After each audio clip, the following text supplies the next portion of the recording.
nutrición, así que yo me siento un poco fuera de foco hablando de respiración, pero me imagino que hay una relación estrecha entre los dos, porque como sabemos la mayor parte de los recién nacidos, especialmente los prematuros muy pequeños, fallecen por causas respiratorias, de manera que si no nos preocupamos de apoyar la función respiratoria y sacarlos adelante, no tenemos la oportunidad de preocuparnos de la nutrición más tarde. Lo que voy a hablar en esta charla son algunos de los mecanismos por los cuales el recién nacido, especialmente el prematuro, desarrolla daño en sus pulmones, que lo lleva muchas veces a una enfermedad pulmonar crónica y que tiene repercusiones, digamos, no solamente en cuanto a sobrevida, sino de la calidad de los sobrevivientes, probablemente durante el resto de la vida.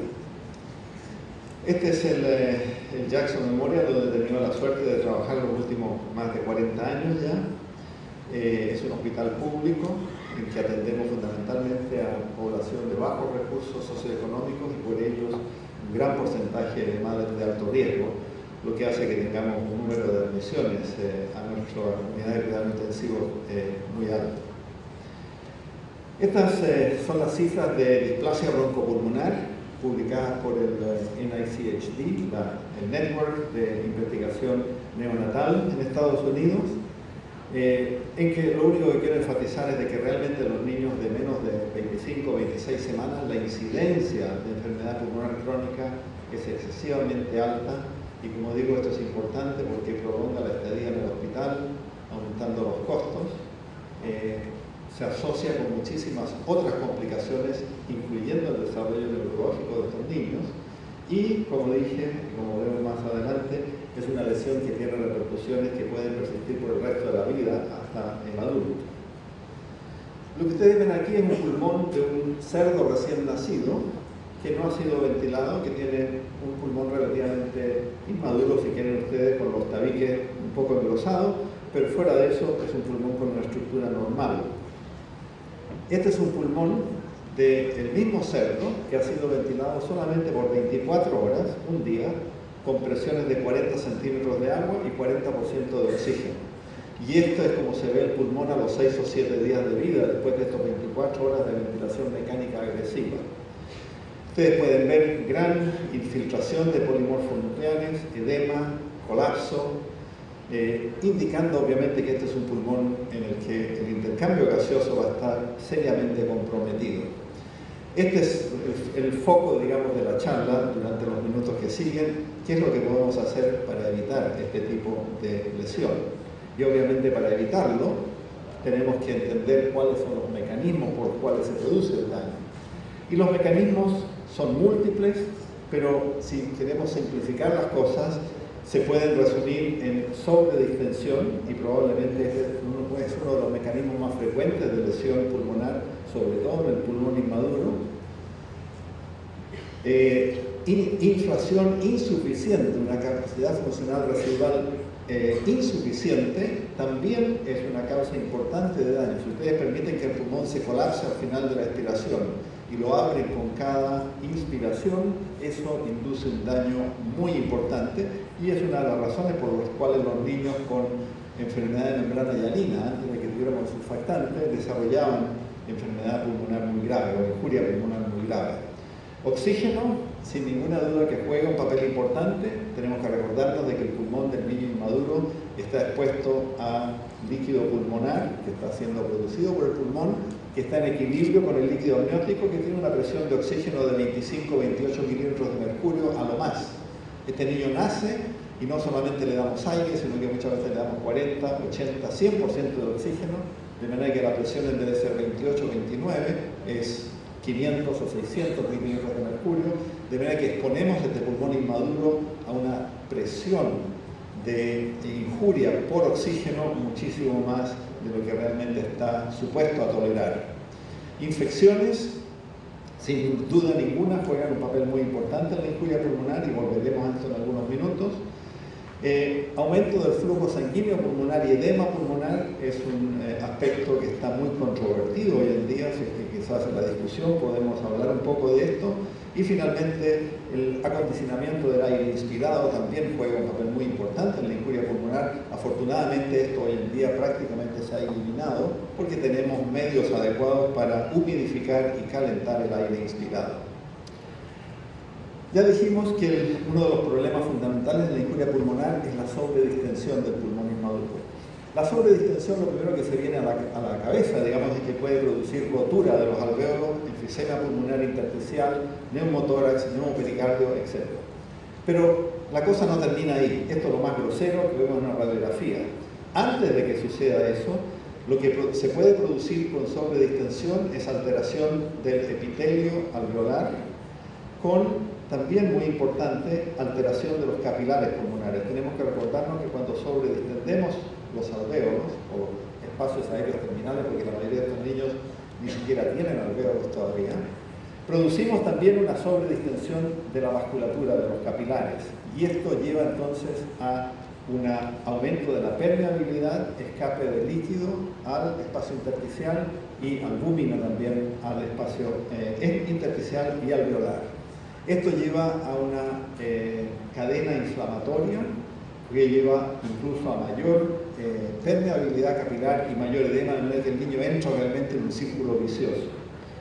Exceso de presión tiene obviamente repercusiones hemodinámicas, podemos disminuir el retorno venoso y aumentamos la resistencia vascular pulmonar, por lo cual podemos comprometer el débito cardíaco y agravar más el aporte de oxígeno en estos niños. Y el punto final acá es al que se le está dando más énfasis hoy en día. Nuevamente, cuando tratamos a un niño de 24 semanas, ese niño no tiene alvéolos, tiene bronquiolos terminales, y por lo tanto estamos interviniendo en una fase de la vida en la que normalmente este niño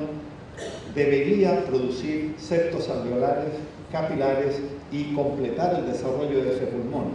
El problema es de que la intervención con ventilación mecánica especialmente y muchos otros factores que veremos, produce una inhibición de la progresión de este desarrollo del pulmón.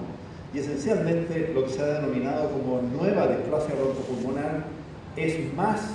una alteración en el desarrollo del pulmón que lo que describió Norsway en los años 60, que era fundamentalmente enfisema, fibrosis y insuficiencia cardíaca derecha. Hasta el momento hemos hablado o digamos sugerido de que este es un problema que sucede durante la ventilación mecánica más o menos prolongada. Este estudio realmente fue un shock para todos los neonatólogos, porque en este estudio estos investigadores de los países nórdicos hicieron solamente 5 insuflaciones, 5 volúmenes corrientes exagerados en animales prematuros. Y estas 5 inflaciones exageradas produjeron los cambios marcados que ustedes ven aquí al lado derecho, con un edema importante, infiltración de polimorfos nucleares y una alteración importantísima en la función pulmonar, en que ustedes pueden ver aquí, parece que el puntero no funciona. Okay. Ustedes ven que los animales que no fueron ventilados de forma exagerada establecen un volumen corriente más o menos adecuado. Sin embargo, los animales que recibieron estos volúmenes corrientes exagerados durante la resucitación tienen una distensibilidad muchísimo menor, que no es difícil de entender cuando ustedes recuerdan el cuadro histológico que presentaron estos animales. Ahora, lo interesante es que si los animales se les administra surfactante antes de darles estos 5 ciclos exagerados de ventilación con volúmenes corrientes muy altos, el comportamiento de estos pulmones es muy semejante a los pulmones normales, es decir, se evita en gran parte el deterioro importante. De manera que el problema fundamental es el pulmón inmaduro, sin alvéolos, sin surfactante, en el cual esta sobredistensión desencadena un ciclo que termina con un daño importante y con insuficiencia respiratoria importante. Ya mencioné que el problema fundamental del niño con displasia broncopulmonar hoy en día es una simplificación en su estructura pulmonar reflejando una disminución, una alteración en la formación de tabiques alveolares y capilares. De manera que mientras que un pulmón normal al lado izquierdo tiene una superficie alveolo-capilar muy extensa, el pulmón del niño que sobrevive con la nueva displasia broncopulmonar tiene un pulmón simplificado con una reducción importante de esta superficie alveolo-capilar y por lo tanto una disminución en su reserva, en su capacidad de reserva respiratoria y disminución en su capacidad de difusión de oxígeno y CO2. ¿Qué es lo que produce el deterioro o la disminución en el desarrollo normal de estos pulmones? Hay muchos factores, la mayoría de ellos han sido definidos claramente en laboratorios de investigación. Fundamentalmente, oxígeno en alta concentración es el modelo favorito hoy en día para inhibir la progresión de la formación de alveolos en los pulmones de animales inmaduros. De manera que no hay duda ninguna que si ustedes dan oxígeno en alta concentración, producen una inhibición importantísima de la formación de alveolos. Hipoxia, por otro lado, también produce una disminución de la formación de alveolos. Ya dijimos que una sobredistensión también es un factor importantísimo. Infecciones, ya sean pulmonares o sistémicas, también llevan a una inhibición en la formación de nuevos alveolos. El rol del ductus, como digo, está un poco cuestionado hoy en día, pero también hay datos en animales de experimentación que sugieren que el ductus persistente pudiera alterar la progresión del desarrollo del pulmón.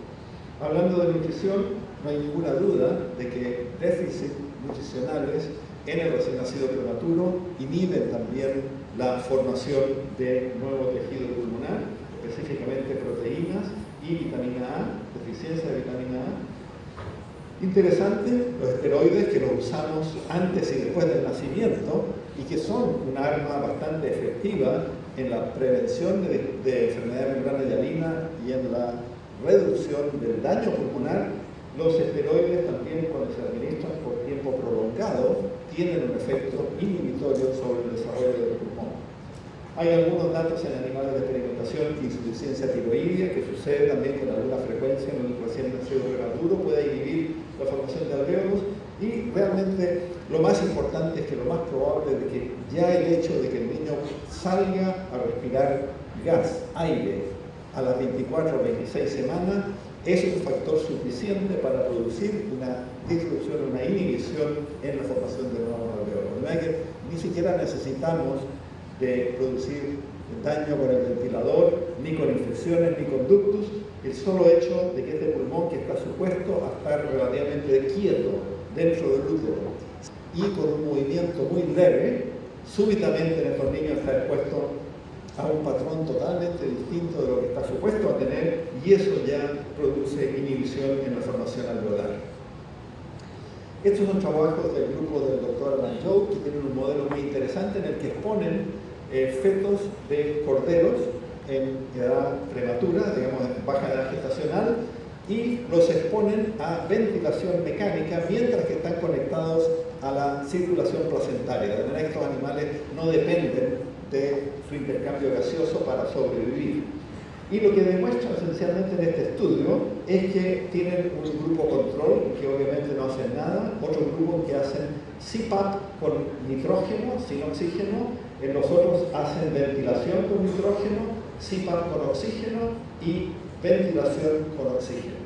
Y ustedes pueden ver claramente que en esta columna y esta columna, en cada uno de los gráficos están elevadas, indicando que estas columnas son las dos en las cuales los animales son ventilados, ya sea con nitrógeno o con oxígeno. Y cada vez que analizan marcadores de inflamación, IL-1, IL-6, IL-8 y monocitos en estos pulmones, ustedes ven que los animales que son ventilados, ya sea con nitrógeno o con oxígeno, tienen un aumento marcado en los niveles inflamatorios en estos pulmones, solamente producidos por esta ventilación con volúmenes corrientes que son relativamente moderados, es decir, estos animales no fueron sobreextendidos. En este gráfico ustedes ven lo que sucede ahora ya con animales recién nacidos, y estos son datos de nuestro laboratorio en Miami, ratas recién nacidas que las ventilamos con volúmenes corrientes también exagerados, de 10 a 12 mililitros por kilo de peso. A las 2 horas, TNF y IL-6, marcadores inflamatorios relativamente bajos. A las 6 horas de ventilación con estos volúmenes corrientes altos, se produce una reacción inflamatoria violenta con un aumento muy marcado del TNF y del IL-6. Estos datos se han, digamos, reproducido en la literatura muchísimas veces. Está clarísimo que si ustedes ventilan con volúmenes corrientes exagerados, no solamente animales recién nacidos, sino que también adultos, se produce, se desencadena una reacción inflamatoria. Esta reacción inflamatoria tiene repercusiones funcionales. La distensibilidad del pulmón disminuye a medida que pasan las horas de ventilación exagerada y la resistencia, aunque no tan marcado, también sufre cierto incremento durante esas 6 horas de ventilación exagerada. Ustedes imagínense qué sucede si ustedes tienen un niño en la sala de cuidado intensivo y lo están ventilando con volúmenes exagerados durante días, semanas o meses. Obviamente que eso va a tener repercusiones importantísimas en la estructura y la función del pulmón, y el problema entonces es que a medida de que se deteriora la función pulmonar, ¿cuál es nuestra respuesta? Más presión, más oxígeno para tratar de mantener el intercambio gaseoso adecuado. Y entramos en este círculo vicioso en el que mientras más daño producimos, más intenso tiene que ser nuestra terapia y más riesgo de agravar el daño existe. El Dr. Vine dijo que el tiempo inspiratorio no era importante, así es que puse este diapositivo aquí para darle la contra. No, realmente tiene la razón. Si usted aumenta el tiempo inspiratorio de punto 3 a punto 4, seguro que no pasa absolutamente nada. Pero pongan cuidado, porque hace unos 20 años hubo una corriente muy fuerte desde Inglaterra, impulsado por el Dr. Osmond Reynolds, un gran neonatólogo británico, en el que sugirió de que teníamos que usar tiempos inspiratorios largos, de 1 o 1,5 segundos, y que eso permitía entonces mejor intercambio gaseoso y permitía reducir la incidencia de displasia bronco-pulmonar. Estoy seguro que aquellos de ustedes que tienen el pelo blanco como yo en el auditorio se recuerdan de esos tiempos en los que estábamos usando tiempos inspiratorios largos con relación inspiración-expiración invertida. Ustedes ven aquí en animales de experimentación como el edema pulmonar medido por el peso húmedo versus seco de estos pulmones en animales aumenta de forma progresiva, a medida que se aumenta el tiempo inspiratorio. ¿Qué es lo que sucede? A medida que ustedes aumentan el tiempo inspiratorio, se produce mayor distensión del pulmón. Hay más tiempo para que la presión se transmita a los alvéolos distales y eso hace entonces de que se sobredistiendan y eso hace de que se produzca daño pulmonar. No solamente hay más edema, sino que ustedes ven como la distensibilidad del pulmón también empieza a caer, como muestra en la parte gris de este gráfico, en aquellos animales en los cuales se prolonga el tiempo inspiratorio. Y también se produce un deterioro muy importante en la oxigenación, presión de oxígeno sobre fracción inspirada de oxígeno, menos de la mitad en aquellos animales que fueron ventilados con tiempo inspiratorio muy largo, 1,5 segundos. Así es que hay algunos de estos detalles que realmente tienen repercusión sobre la función y la estructura de estos pulmones. El otro factor que mencioné antes y que es muy importante es que tenemos que tratar de mantener el volumen pulmonar al final de cada expiración. Y este fue realmente un avance tremendo de la neonatología, donde el doctor Josh Gregory, en los años 70, al comienzo de los 70, introdujo el uso de PIP, presión positiva al final de la expiración, y el uso de CPAP, ya que hasta este momento estos niños no tenían surfactante y al final de cada expiración la presión en la vía aérea era 0. ¿Qué sucedía? Estos pulmones se colapsaban totalmente y cada vez había que reabrirlos con el ciclo inspiratorio siguiente, lo que era obviamente un desastre. El doctor Alan Joe, nuevamente el grupo del doctor Joe, publicó este trabajo hace algunos años, nuevamente en corderos prematuros, en los cuales comparó oxigenación y mecánica respiratoria, distensibilidad, en grupos de animales ventilados sin presión positiva al final de la expiración, con un PIP de 4, de 7 y con un PIP de 0, pero después de surfactante. Y lo que ustedes pueden ver es que los animales que fueron ventilados durante algunas horas, solamente 6 o 7 horas, sin presión positiva al final de la expiración, tienen presiones de oxígeno mucho más bajas y tienen distensibilidades pulmonares también mucho más bajas, indicando de que en pocas horas de ventilación inapropiada, sin mantención de un volumen expiratorio adecuado, lleva también a un deterioro importante de la función respiratoria y un daño respiratorio. Lo interesante en este trabajo es que no solamente demostraron alteración en estos pulmones cuando no se usaba presión positiva al final de la respiración, sino que demostraron también que realmente puede que exista un pic ideal. Si ustedes miran la literatura, realmente no hay prácticamente ningún estudio en el que se haya evaluado cuál es la presión positiva al final de la expiración que es más ventajosa para el paciente con membrana hialina. En este estudio, nuevamente en animales de experimentación, se sugiere de que realmente una presión de 4-5 centímetros de agua, que es lo que usamos en la mayoría de nuestros niños, puede que sea el ideal. Usando 0, sin presión positiva al final de la expiración, se produce mucho mayor inflamación y salida de proteínas del espacio alveolar. Sin embargo, lo que es importante es que aparentemente si usamos una presión positiva exagerada, también esto puede llevar a mayor salida de proteínas al espacio intersticial y alveolar. No solamente demostraron, como digo, mayor permeabilidad, sino que también demostraron evidencia de inflamación aumentada en aquellos animales que fueron ventilados sin presión positiva al final de la respiración o presión que quizás es un poco excesiva, de 7. Nuevamente, los animales que presentaron los mejores resultados fueron aquellos en los que se mantuvo una presión positiva al final de 4. No quiero darles la impresión de que todos los pacientes tienen que usar una PIP de 4 centímetros de agua. Obviamente esto tiene que ajustarse de acuerdo con el tipo de paciente, con el tipo de lesión pulmonar que el paciente tenga, pero en general el mensaje que quiero darles es que tenemos que poner cuidado porque los extremos en presiones de distensión continua pueden ser más dañinos que beneficiosos. Pocas palabras sobre oxígeno. En general, yo creo que todos tenemos bastante claro de que el oxígeno en alta concentración es muy dañino. Esta es una lista simplificada de los posibles daños que produce el oxígeno en el pulmón: gran reacción inflamatoria,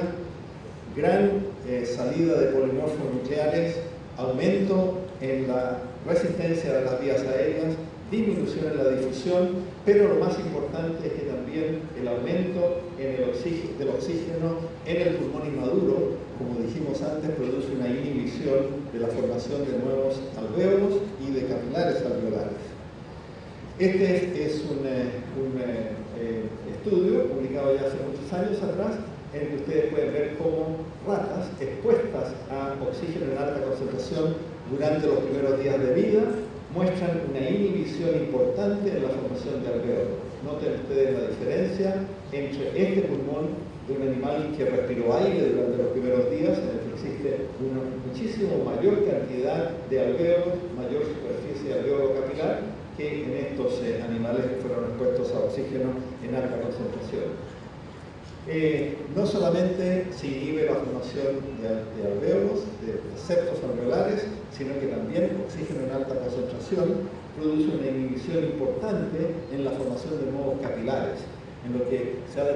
denominado como poda de la circulación pulmonar, en lo que ustedes pueden ver que el animal control tiene realmente una esponja muy rica de capilares pulmonares, mientras que el animal que fue expuesto a oxígeno en alta concentración tiene una simplificación, solamente vemos los vasos más grandes, pero todos los capilares periféricos no existen porque no se han desarrollado a consecuencia de esta hiperoxia. Los datos clínicos con respecto al oxígeno, me imagino que todos ustedes están al tanto del debate que existe en este momento con varios estudios. Hasta el momento está bastante claro de que niños que son manejados con saturaciones más altas y por lo tanto reciben concentraciones inspiradas de oxígeno un poco más altas, tienen mayor incidencia de displasia broncopulmonar que aquellos niños en los cuales se ha utilizado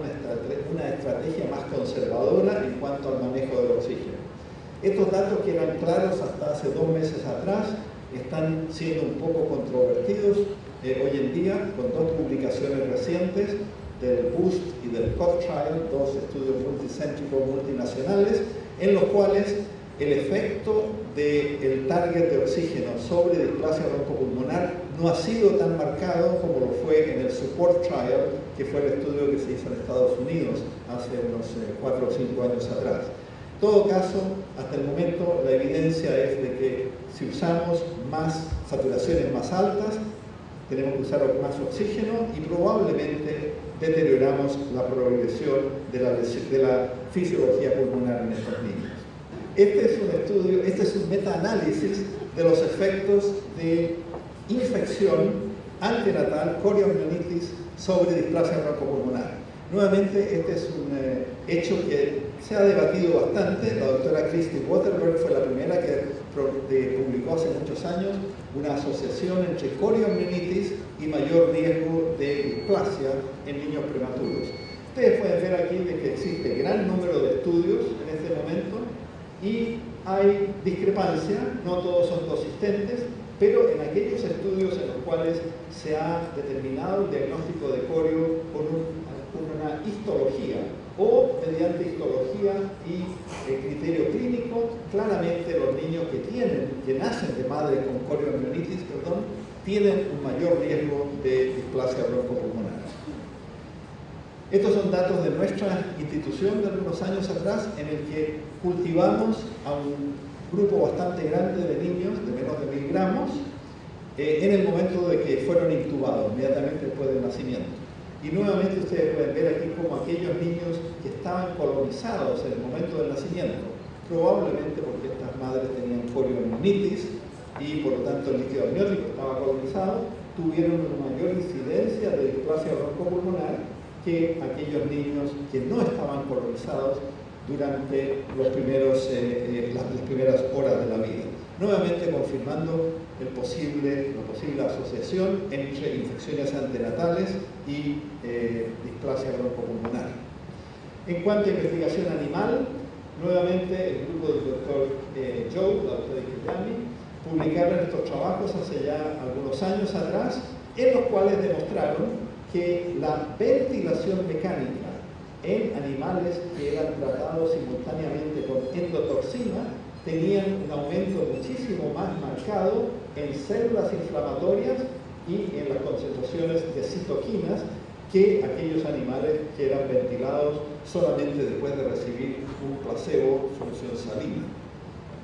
indicando entonces que existe un sinergismo entre infecciones antenatales o postnatales y ventilación mecánica, es decir, el niño que nace de una madre con coriomielitis y está colonizado o que tiene una neumonía congénita está mucho más expuesto a desarrollar daño pulmonar si es que lo ventilamos con patrones agresivos. Y estos son trabajos de la doctora Wheeler, en la cual ustedes pueden ver nuevamente cómo la inyección de endotoxina antenatal en el líquido amniótico produce una inhibición de la formación de nuevos alvéolos, que se refleja entonces en este cuadro que ya se lo he mostrado antes, de simplificación de estos pulmones. De manera que ya hemos visto que ventilación mecánica, oxígeno e infección, todos estos factores claramente disminuyen la formación de nuevos alvéolos y simplifican el pulmón.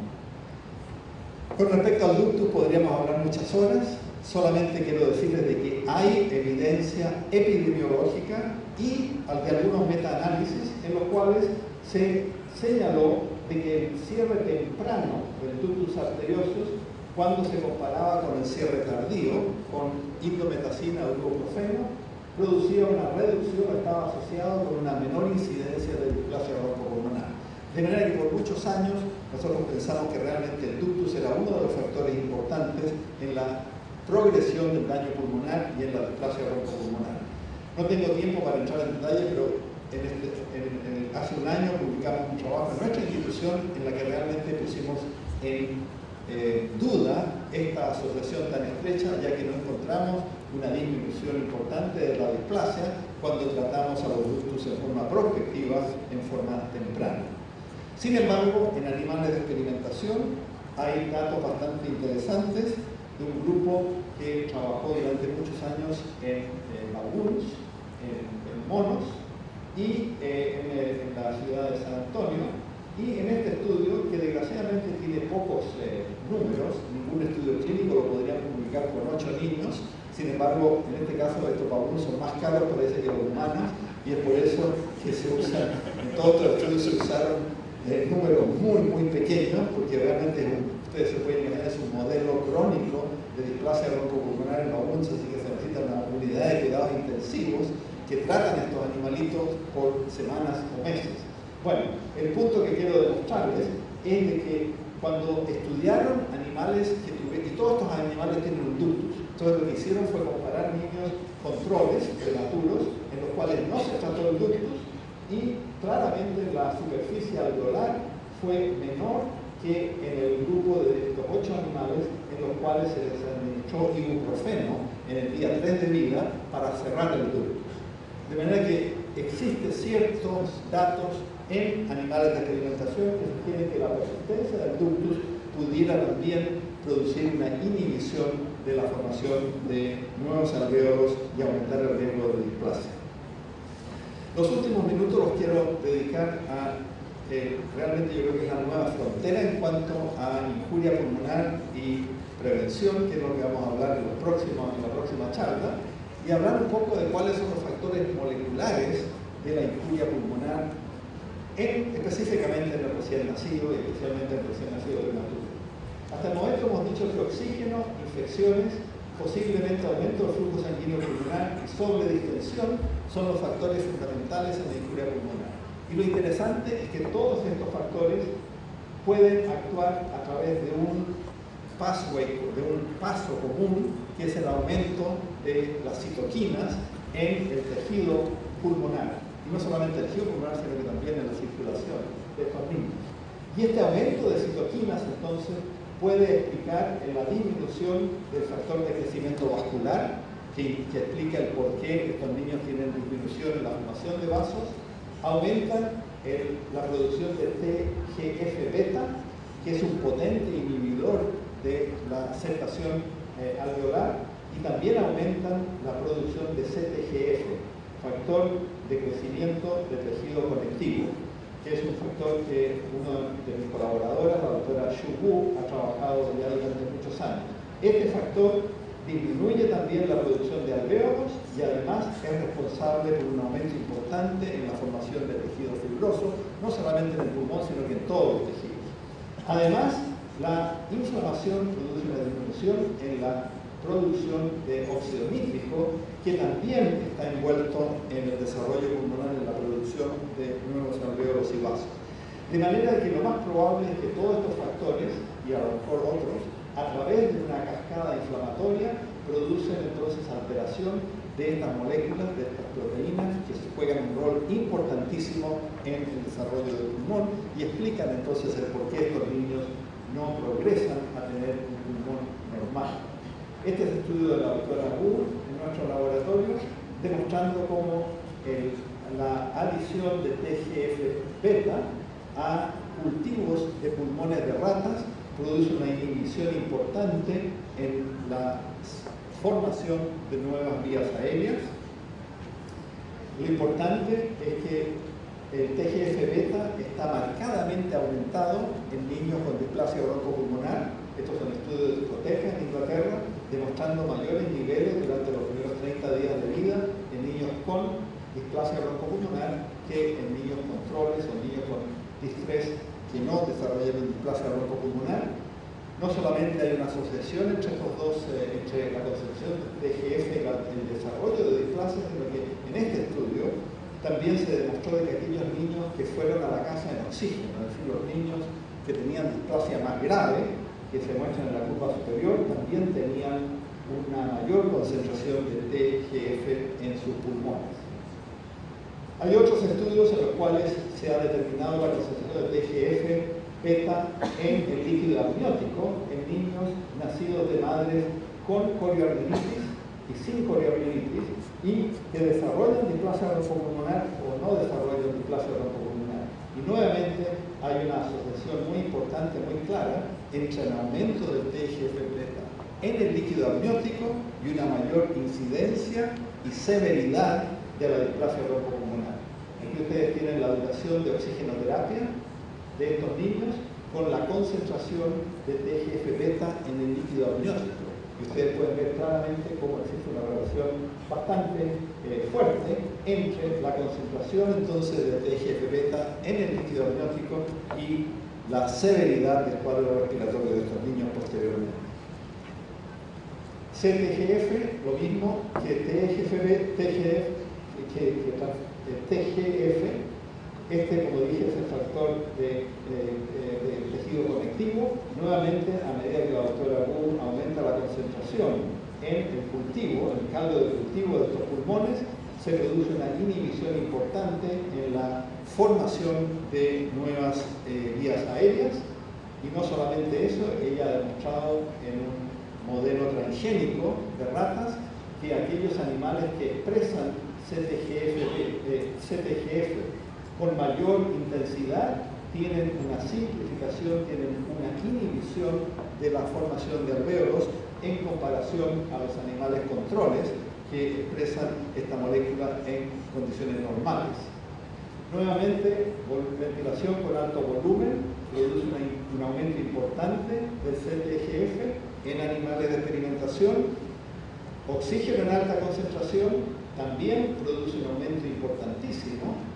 en relación a los animales expuestos a aire de la concentración de CTGF, de manera que nuevamente ventilación agresiva, oxígeno en alta concentración hace sobreexpresar esta molécula que, como dijimos, inhibe la formación alveolar. Y estos son estudios preliminares en humanos en los cuales nuevamente hemos demostrado de que la concentración de CTGF en los pulmones de niños con displasia bronco-pulmonar está considerablemente aumentada cuando la comparamos con un grupo de niños de semejante edad gestacional que no desarrollaron displasia bronco-pulmonar. ¿Podemos prevenir la isquemia pulmonar? La única manera como podemos prevenir la isquemia pulmonar es comprendiendo y tratando de dilucidar cuáles son los mecanismos de desarrollo de esta infuria y si quieren saber si se puede o no se puede, vuelvan después del break que vamos a tratar de explicar.